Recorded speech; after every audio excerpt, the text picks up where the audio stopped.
Kitang-kita ko yan, even in the corporate world where I do training na. Sabay ko sila magtrabaho dito sa company nito. Equal opportunities, equal IQ, equal everything. Ang bilis ng asenso ng isa napag-iwanan. You know why? It's not because unfair yung boss. It's because the perspective is different. I'll give you an example. May mga tao complain sa trabaho. Ano bang klaseng trabaho ito pagbigyan naman? Wala pang tulog. Oh, that's one perspective. Eh, ba't nagagalit ka wala kang tulog?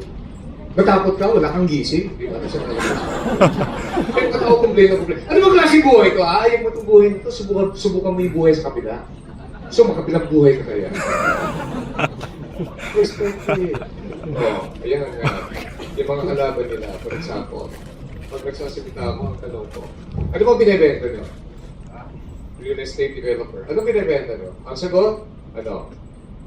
Condo. Ano pa? Townhouse. Ano pa? Commercial spaces. Ano pa? Real estate property. Ano pa? So, ang sagot ko sa kanila, you have not told me anything. What you told me is, the only thing you're selling is mortar and concrete and glass and steel and wood. Nothing matters. You ask the winners here. Anong binibenta mo? Alam mo sagot nila? We're selling the fulfillment of the Filipino dream that every family should have their own house for their safety and security and joy. Kaya, makikita mo, yung mga nananalong bestseller, laging mas malalim ang kanilang perspective kaysa yung mga mabababaw na. Di ba? May mga